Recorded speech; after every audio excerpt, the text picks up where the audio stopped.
CLAS, liderando el mercado de la cosecha.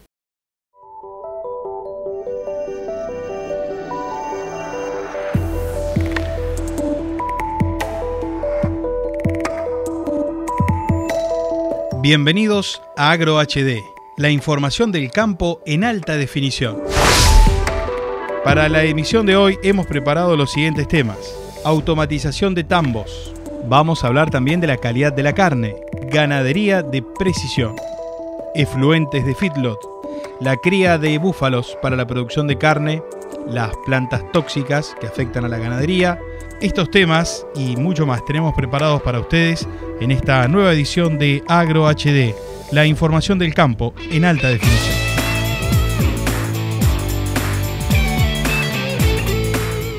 Para comenzar esta emisión número 6, vamos a escuchar la palabra del ingeniero Andrés Méndez del INTA Manfredi, que nos va a contar detalles sobre la automatización de tambos.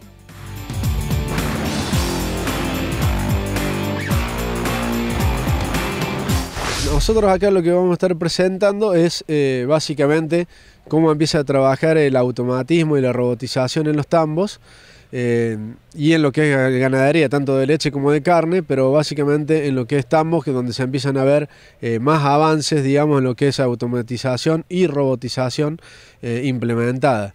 Ya hemos estado viendo, y ya INTA también está poniendo un tambo en Rafaela, el que ya está prácticamente en la etapa de que están hechas las instalaciones. Después viene una etapa de entrenamiento de las vacas, porque las vacas, para lo que es un sistema de tambo automatizado, hay que entrenarlas para que vayan de un lugar a otro. Ese entrenamiento puede llevar alrededor de un mes y después ya empieza a funcionar el tambo de la forma automatizada. Lo que uno empieza a ver es que se han ido incorporando muchas herramientas de lo que en un principio eran los collares básicos que detectaban rumia. Hoy ya hay los que detectan rumia, celo, actividad, y también hay micrófonos que están puestos en la cabeza, en la parte exterior, donde está viendo realmente cuánto tiempo es el que come el animal, cuánto tiempo es el que rumia y cuánto tiempo es el que duerme, lo cual, si se hace un balance de 8 horas en cada uno de los procesos, es un balance equilibrado. Si se empiezan a ver que en momentos de que la rumia merma, puede estar en 6 horas, empiezan a ver a qué se debe ese problema, ya sea si es todo el rodeo. Obviamente que va a ser un cambio en la dieta. Si son vacas puntuales, a lo mejor puede ser un celo o puede ser un problema de enfermedades, que entonces cambia el tema del tiempo de rumia o el tiempo que duerme. Bueno, y después vamos a sistemas ya más complejos, donde se empiezan a ver que el que ordeña, la máquina ordeñadora o robot, puede ser un sistema individual o puede ser ya calecita también, donde va trabajando el robot, donde lee las pezoneras, las pone en las pezoneras, en los pezones de la vaca, y empieza a hacer la extracción de leche, a contabilizar cuánto es la extracción de leche por vaca, por ordeñe. Si se hacen 3 ordeñes, mejor, porque hacen que la lactancia se haga más prolongada. Con lo cual el sistema automatizado, una vez que sale la vaca de haber sido ordeñada, es guiada por puertas según los requerimientos de esa vaca. Se le van abriendo puertas, una puerta o la otra, y la va guiando al lugar donde tiene que ir a comer la vaca. Hay sistemas de tambo como el de Rafaela, que ha adoptado un sistema de pastoreo también, que es lo que se va a probar si funciona o no, para estar dándole la idea al productor de si las inversiones hacia dónde deben ir. Pero lo más visto a nivel mundial es el sistema totalmente intensificado y estabulado de las vacas, que están en un sistema automatizado produciendo mucho. Estamos hablando de que en los que hay grandes producciones, por ejemplo hay un tambo en Chile, como el tambo de Falabella, o en el caso de Italia, que hay varios tambos con más de 60 litros por vaca por día, ¿no?, de leche. Con lo cual en esos tambos, ahí ya no queda otra que era un sistema automatizado, porque la máquina está siendo monitoreada los 365 días del año. La máquina es eficiente del 100%, porque si hay una pieza que está en problemas, figura en un teléfono celular, entonces uno consigue la pieza, la cambia y sigue trabajando. La máquina que hace la función del tambero nunca está cansada y hace que se produzcan bien los trabajos, digamos, de las vacas. Detecta los celos en tiempo y forma, lo cual hace que sea totalmente eficiente el sistema. Esto podría traer, como siempre pasa, la pregunta de que si hacer un tambo automatizado hace que la gente se vaya del campo y la realidad es que no. Lo vimos en la agricultura de precisión, cuando empezaron a salir los banderilleros satelitales, como mejor ejemplo, que decían que se iba a quedar sin trabajo la gente, fue totalmente al revés. Hizo que se haga mucho más la cantidad de gente que esté trabajando hoy en la agricultura gracias a las herramientas de agricultura de precisión. En el tambo empieza a pasar lo mismo, porque cuando uno empieza a ver al detalle lo que le está pasando a un rodeo o a una vaca, empiezan a entrar las interdisciplinas de lo que es la alimentación, de lo que es la salud, la sanidad, de lo que es el manejo, con lo cual se hace mucho más complejo el sistema y se necesita más gente trabajando para que esos tambos sean 100% eficientes, digamos.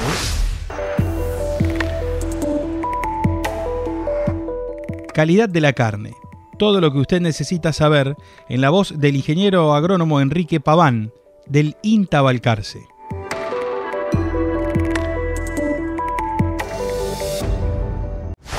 Un poco lo que estamos haciendo acá en Calidad de Carnes es tratar de mejorar la calidad de la carne vacuna a través del manejo y la alimentación para poder darle al productor no solo una mejor calidad absoluta, sino también que sea más constante esta calidad de la carne a través del tiempo. Muchas veces vemos que por ahí un día la carne que consumimos es tierna, pero al otro día que vamos a comprar no lo es, entonces... Bueno, y todas esas cosas están asociadas, o en parte, a todo lo que ocurre previo a la faena, o de la faena un poquito para adelante, ¿no es cierto?, hasta que llega la carne a la carnicería.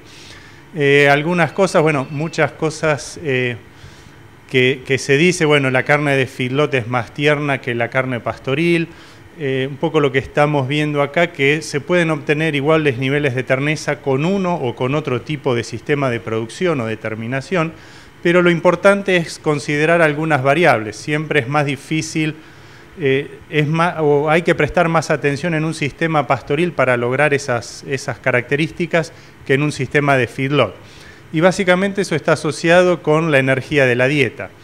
En sistemas pastoriles es más complicado lograr un buen nivel de energía muscular a la faena que después garantice un adecuado descenso del pH, y eso está asociado, ese pH, buen descenso del pH, está asociado con un color adecuado de la carne y con una adecuada terneza. Entonces, en el feedlot, cuando come grano el animal, esa energía es mucho mayor en el músculo, lo que la garantiza. En sistemas pastoriles se puede lograr adecuados niveles de energía, pero después hay que ser más cuidadoso en el manejo posterior del animal hasta que va desde el campo hasta el frigorífico. Cualquier estrés va a ser mucho más importante el impacto que tenga en un animal de un sistema pastoril, que en un sistema de feedlot. Y eso repercute directamente en la calidad de la carne, tanto en la terneza como en el color. Entonces, como productores tenemos que saber estas cosas para prestar más atención, suplementar antes de la terminación, especialmente en animales en pastoreo de pasturas de no muy buena calidad, y manejar el estrés del animal, seleccionar animales que sean de un temperamento más tranquilo, enviar, también se dice enviar animales a faena en momentos climáticos no tan desfavorables, que puede ser, bueno, tormentas, momentos de picos de calor. Todas esas cosas, bueno, afectan al animal y van a afectar a la calidad de la carne que estamos produciendo. Un aspecto importante también que hace a la terneza, que por ahí en Argentina mucho no es tenido en cuenta, es la maduración de la carne. Sabemos que cuando faenamos el animal, bueno, todo lo que ocurre durante el rigor hace que el músculo se contraiga y eso disminuye la terneza. Sin embargo, después esa terneza o esa baja terneza que tenemos inmediatamente después de la faena, a las 24 horas, empieza a mejorar la terneza por la maduración de la carne. Esto es dejar la carne a temperatura de heladera durante un periodo prolongado de días, que puede llegar hasta 14 días. Eso mejora sustancialmente la terneza. Obviamente el mayor impacto se lo tienen los primeros 3 a 7 días y después la mejora va disminuyendo. Lo que hay que tener cuidado con esto es la inocuidad del producto, ¿no? Hay que mantener la carne en condiciones asépticas. Bueno, en general lo que hacemos acá en el laboratorio es cortes envasados al vacío. y la mantenemos durante 14, hemos llegado también a 56 días tratando de simular lo que pasa con la carne que se exporta. Bueno, y eso mejora sustancialmente la maduración. Repito, lo más importante ocurre en los 3 a 7 primeros días, donde se mejora mucho la terneza. Nosotros, acá en Balcarce, por lo menos, los carniceros están contentos cuando nos venden carne fresca, faenada el día anterior. Bueno, habría que tener en cuenta que esa es la carne, digamos, más dura que podemos estar comiendo. Si eso lo dejamos en heladera un par de días, va a mejorar bastante la terneza. Otro detalle que hay que tener en cuenta es que no todos los músculos tienen esa mejora en la terneza. Básicamente el que mejora bastante es el músculo del bife, y por ejemplo uno que no mejora es el peseto, porque el peseto, bueno, es el colágeno el que define la terneza. Otra característica de calidad de la carne que por ahí algunos consumidores tienen en cuenta es el impacto de la carne o del alimento en general, el impacto que tiene este alimento sobre la salud. Un aspecto importante del impacto sobre la salud es la inocuidad, y el otro es la composición de la grasa. En la carne esto es muy importante porque en general escuchamos que la carne no es buena para la salud por la alta cantidad de ácidos grasos saturados. Sin embargo, hay que remarcar que no todos los ácidos grasos saturados son los que incrementan el nivel de colesterol y que después eso incrementa el riesgo de enfermedades cardiovasculares. Básicamente la carne pastoril tiene una alta proporción de ácidos grasos saturados, o una mayor proporción respecto a la grasa de carne proveniente de feedlot, pero el ácido graso saturado que tiene en mayor proporción o que aumenta, que hace la diferencia, es un ácido graso que no aumenta el nivel de colesterol. Por el contrario, la carne a pasto tiene una mayor proporción de ácidos grasos poliinsaturados, en especial de los omega 3, que son ácidos grasos importantes que reducen el riesgo de enfermedades cardiovasculares. En contraposición, en el feedlot la proporción de este ácido graso es menor, y esta diferencia se debe básicamente a la dieta. Los omega 3 están en el pasto y no en los granos. Entonces, básicamente, en general, podríamos decir que la carne de sistemas pastoriles sería más saludable desde ese punto de vista. Además, en general, la carne de pasto tiene menos cantidad de grasa total, ¿no es cierto? Entonces, eso también es otro punto de vista a favor. Y después, un detalle es que la carne pastoril tiene más cantidad del ácido graso linolénico conjugado, cis-9 trans 11, que es identificado con potenciales actividades anticarcinogénicas y antiaterogénicas, es decir, disminuiría el riesgo de enfermedades cardiovasculares y de riesgo de cáncer. Esto hay que tener en cuenta que por comer la carne no vamos a disminuir, digamos, no es que no vamos a tener estas enfermedades, sino que la carne proveniente de sistemas pastoriles, que tienen más proporción de este ácido graso, contribuiría a una dieta que favorece eso. O sea, no es que por comer esta carne después podemos comer cualquier otra cosa. Es el turno de la ganadería de precisión para cerrar esta emisión número 5 de Agro HD, y para ello vamos a escuchar la palabra del ingeniero agrónomo Juan Pablo Vélez, perteneciente al INTA Manfredi. La ganadería de precisión hace uso de la tecnología digital, que estamos tan familiarizados, como de la electrónica, y la pone al servicio del productor para hacer más eficiente el uso de nuestros recursos. Recursos, sea animales, maquinarias, el suelo, insumos en general. En cuanto a animales, hay un gran avance en lo que es asesoramiento de actividad animal. La actividad animal básicamente lo que mide es la alimentación del animal y hay ciertos comportamientos que nos permiten en base a ellos sacar conclusiones de qué está pasando por tal proceso cotidiano, digamos, del animal. Llámese, por ejemplo, celo. Estos sensores permiten detectar cuánto está comiendo el animal, detectar el metabolismo, ver en qué situación metabólica está, si el animal está bien, ¿no? Si está sano. Esto se hace mediante collares con micrófonos y diferentes sensores que miden la cantidad de alimento que entra, que mastica, y hasta en algunas situaciones se puede llegar a ver qué especie está comiendo y a qué altura. Esto, cruzándolo con el nivel productivo, permite identificarnos aquellos animales que no son tan productivos, por ejemplo, cruzándolo alimentación con producción de leche, hablando de tambo, o alimentación con producción de carne, hablando de ganadería, permite detectar aquellos animales que necesitamos descartarlos y permite detectar aquellos animales que tienen un potencial elevado y el cual debemos prestar atención para que expresen todo su potencial alimentándolo de la manera adecuada. Esto obedece a que no todos los animales son iguales, todos son distintos y tienen sus niveles, sus requerimientos diferentes, como toda persona inclusive. Permite alimentarlo, a dar las atenciones sanitarias necesarias. Otro desarrollo que también es más sencillo, pero no por eso deja de ser importante, es el GPS. En la producción de carne en extensivas, permite el control del animal, en qué situación, en qué lugares habitúa más para comer, cuántas veces va a comer, cuántas veces va a tomar agua, y de esa manera sacar conclusiones y patrones de comportamiento que nos sirven como plataforma para la toma de decisiones y bueno, evaluar qué mejoras hacer en consecuencia. La robotización es otro punto también que aparece en lo que es atención del tambo, por ejemplo, y ordeño. Hoy en día en Europa principalmente hay muchos desarrollos en lo que es robotización que permiten limpiar en forma automática y ordeñar. En realidad hacer todos los trabajos sistematizados y muy recurrentes y monótonos se pueden robotizar y de esa manera permitir de que el operario se concentre en actividades mucho más importantes o que requieren más atención y que impacten mucho más en el nivel productivo y no solamente la limpieza del tambo.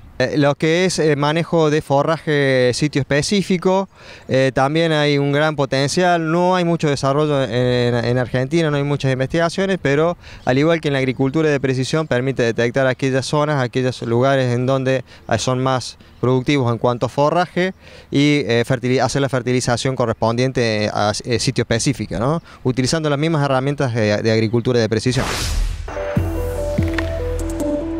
Es el turno en Agro HD de escuchar la voz del ingeniero agrónomo Juan Carlos Seirás, director de la Cámara Argentina de Feedlot. Juan Carlos nos va a hablar sobre el tratamiento de los efluentes de feedlot. Básicamente abordaremos la temática de la problemática de los residuos dentro de los establecimientos intensivos, en este caso los engordes a corral, y podríamos decir que el principal efluente en nuestro caso es el estiércol, es el efluente sólido. El resto se compone por orín, que no suma en términos de volumen, y sí en las zonas húmedas, en las regiones húmedas tenemos el aporte de las lluvias, que para gran parte de los feedlot están concentrados de alguna manera en la zona central del país, donde las precipitaciones son altas. Esto genera problemas de barro, y como barro genera problemas de eficiencia en el engorde del animal. El animal pierde confort, y eso hace que su conversión de alimento en carne se eleve. Necesitamos más kilos de alimento para hacer un kilo de ganancia de peso. Con lo cual, dentro del esquema productivo es una problemática importante. Debemos atender un segundo punto, que es lo relacionado al medio ambiente. Las acumulaciones grandes de estiércol generan emisiones de gases, muchas en base al amoníaco que se encuentra concentrado en el estiércol, y esto hace que generen molestias importantes, fundamentalmente por los olores, así que es un tema a controlar también. Y después tenemos la parte que no se ve, que a veces pensamos que estamos bien y no lo estamos, que es el sellado para no contaminar las napas. Todo esto tiene solución, de distinto costo, de distinta tecnología, pero básicamente si vamos al barro, hablamos que la periodicidad es lo que nos va a dar, la periodicidad en la limpieza, en la remoción del estiércol, es lo que nos va a permitir mantener un corral compactado, un corral seco, con buenas caídas. No hay que tenerle miedo a las pendientes, el animal las sube. Y antiguamente hablábamos pendientes del 2 y del 3%, eso en la cuenca húmeda central de la Argentina no alcanza. Necesitamos pendientes pronunciadas que hagan que el agua escurra rápidamente. La primavera-verano es el aliado para los procesos de limpieza, sin duda, porque hace una remoción más eficiente. Y después ser muy cauto a la hora de reponer material. Siempre quedan pozos, siempre quedan zonas que se formaron ojos de barro grandes. Bueno, en ese caso tenemos que generar la reposición con materiales duros, toscas, destapes de cantera. Cada región tiene el producto que tenga al alcance, conchillas y su buena compactación. O sea, un corral limpio al menos una vez por ciclo, que en general recomendamos que sea al final de cada ciclo de engorde, hace que la eficiencia del lote que viene vaya a ser lo mejor que le podemos dar. Gastamos muchísimo dinero en alimentación todos los días, que no puede estar subaprovechado, porque el animal conviva en un clima y en falta de confort que lo lleve a bajar su eficiencia. Ustedes piensen que un novillito en un corral húmedo y con barro, con 10 centímetros de barro, tiene que echarse y generar una cama seca. ¿Cómo la genera? Utilizando energía propia de su organismo, que en vez de estar destinada al engorde, está destinada a generar ese nido que ustedes ven cuando se levanta y deja como ese barro seco. Bueno, ese es uno de tantos ejemplos que hacen que la pérdida de eficiencia pueda llegar de un 5 hasta un 35% en situaciones agudas. En lo referido al medio ambiente, tenemos técnicas, probas, los estudios de impacto ambiental dan en las distintas regiones las herramientas más válidas, pero siempre hay que pensar en corrales bien compactados, lagunas bien compactadas y dimensionadas a la magnitud del engorde y de lo que vamos a realmente a conducir de efluente. No es lo mismo donde llueve 1000 milímetros que donde llueven 500, un suelo arenoso que un suelo arcilloso. Bueno, ahí se tendrá que adaptar esto. Y el último punto importante es el relacionamiento con las comunidades. O sea, entendamos que para ser intensivo y ser sostenible y sustentable en el tiempo, tenemos que tener relación con la comunidad que nos alberga. El pueblo, la cooperadora del hospital, las escuelas primarias, las secundarias, las escuelas agrotécnicas regionales, las universidades que tienen influencia, que van a formar los profesionales. Cuando el burro adelante, yo me recibí ingeniero en el año 87, no existía nada de todo esto. Las universidades no tenían programas fuertes de alimentación. Era la realidad de ese momento, pero bueno, hoy sí. Hoy ya hay una segunda generación de engordadores o filoteros, con lo cual tenemos que tener ese vínculo y mostrar que se puede ser intensivo, tanto en carne, en leche, en avicultura, como en cerdos, y poder ser sostenible y estar integrado a la comunidad que nos alberga, ¿no? Un tema novedoso para todos los productores de cría bovina de nuestro país, la cría de búfalos para la producción de carne. Va a desarrollar el tema para nosotros el doctor Javier González Fraga, del establecimiento La Salamandra. ¿Por qué el búfalo? Porque el búfalo es un animal de una generosidad, de una calidad de su carne y de su leche y también de su cuero. Su cuero es muy buscado por todas las automotrices. La leche es la que permite la famosa mozzarella de búfala. Para definirlo en una frase, como dicen los napolitanos, la mozzarella de búfala es la prueba que Dios existe. Espero que no me censuren por decir esto, pero es la prueba que... Y la carne de búfala es la que está más de moda en el mundo en los últimos 10 años, especialmente porque tiene un gusto tan rico como la de vaca, pero además tiene la mitad de colesterol, tiene el doble de proteínas, tiene una cantidad de cualidades que la hacen única y por eso se está demandando mucho. Yo estuve muchos años dedicado al tambo de búfalos y ahora estoy dedicado al engorde, a la cría y a la invernada de búfalos para producir carne. Una pequeña parte de esto también sale para exportación junto con otros socios y otra parte va al mercado interno. Yo encuentro que es muy rentable, no puedo compararlo con otros establecimientos, pero encuentro que acá es muy rentable, estoy muy cerca de los centros de consumo, entonces tengo un flete muy reducido y logro animales de 350 a 400 kilos entre un poco más de un año y medio en el mayor de los casos. O sea, mantengo una alta calidad de terneza, un periodo relativamente corto de engorde y una renovación permanente. La idea nuestra es un campo reducido que tiene 80 hectáreas propias y otras 57 alquiladas. La idea nuestra es engordar 300 terneros, o sea, producir 300 terneros de 380 a 400 kilos por año. El campo tiene unas 15 hectáreas de praderas, otras 10 hectáreas de alfalfa, dedicamos unas 15 hectáreas para un silo de maíz por año y también el resto son verdeos, como ven ustedes acá, una avena que fue sembrada hace 4 semanas. La idea es tener 4 rodeos distintos, un rodeo de las búfalas que están para parir o que están preñadas más que para parir. Esos van a los campos más residuales, son las que menos calidad de consumo tienen. Después las que están por parir inmediatamente o han parido y los primeros 90 días que están comiendo la mejor calidad disponible, en este momento están comiendo una alfalfa.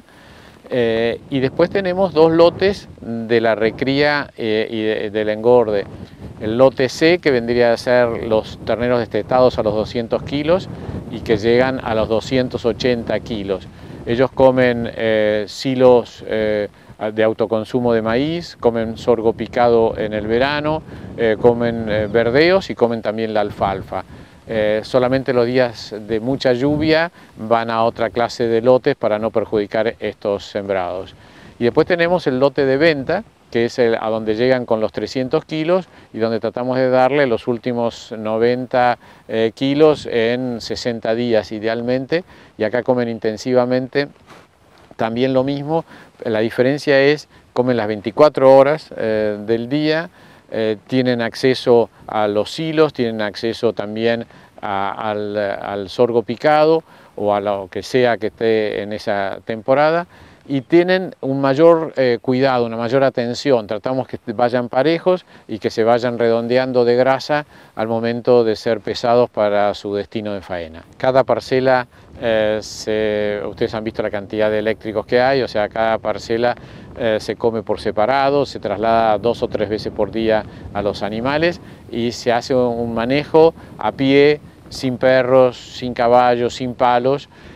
Me han convencido que la falta de estrés hace a la calidad, o sea, la cercanía al frigorífico, el trato humano y dedicado, la mansedumbre propia de un tambo la hemos tratado de mantener y eso hace a la calidad. Un búfalo que produce carne de excelente calidad, la leche que permite la mozzarella de búfalo y un cuero que es excelente. O sea, yo creo que sería muy bueno difundir la cría de búfalos en todo el país. Ya hay más de 100.000, la mayoría están en el norte, pero los trabajos, los experimentos hechos con búfalos en la provincia de Buenos Aires, todos han dado muy bien. Como todas las cosas, cuando se le da de comer mejor, rinden todavía más. Y esperamos llegar a los mercados y que el consumidor pueda disfrutar las bondades de este animal. Vamos a conocer sobre las plantas tóxicas que afectan a la ganadería. Para ello, fuimos a buscar la palabra del médico veterinario Ernesto Ordiosola, del INTA Balcarce. Bueno, las plantas tóxicas son sin duda una limitante en la producción bovina. En nuestra zona no existen grandes cantidades o diferentes tipos de plantas tóxicas, pero es suficiente con las que hay para que se produzcan pérdidas importantes de ganado bovino. Las plantas tóxicas en general el bovino las reconoce y no las consume. Si lo dejamos que coma lo que quiera. Pero con el problema, o no es problema, pero sí para el ganadero, el problema de la intensificación en la producción debido a la menor superficie dedicada a la ganadería, hace que muchas veces el hombre obligue al animal a consumir plantas que son tóxicas por su consumo y que habitualmente el animal no las come. Obligado, la vaca come cualquier cosa, y entre ellos las plantas tóxicas.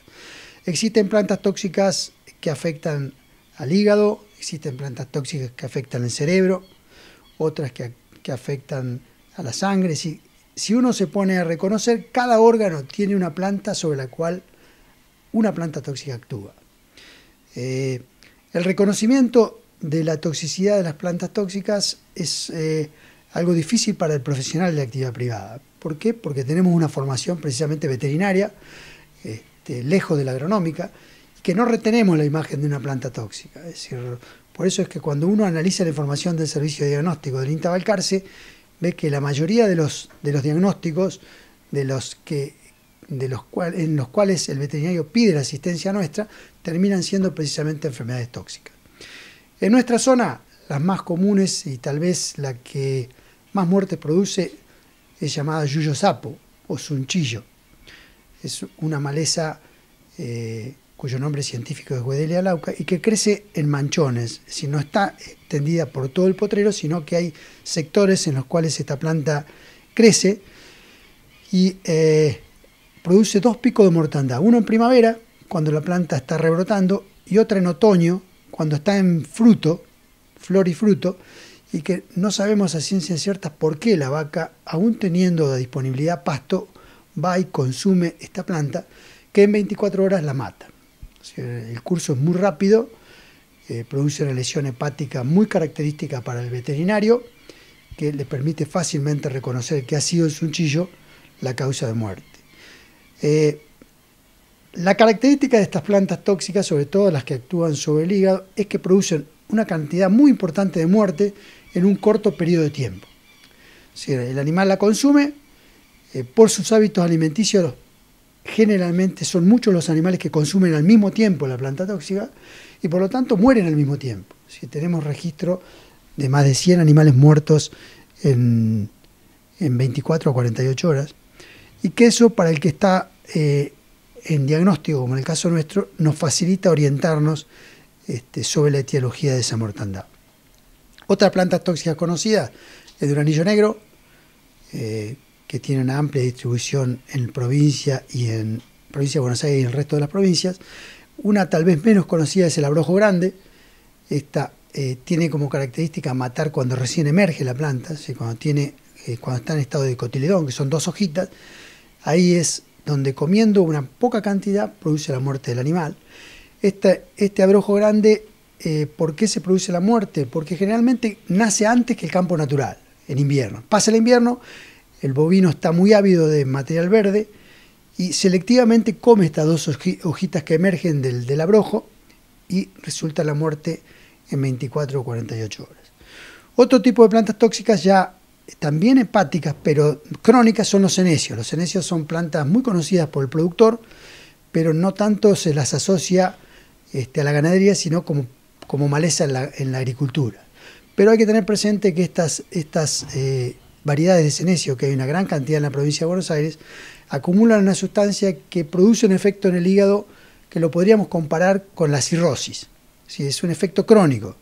El animal consume senecio durante julio, agosto, cuando emerge en la planta, y recién lo va a matar al animal en noviembre, diciembre.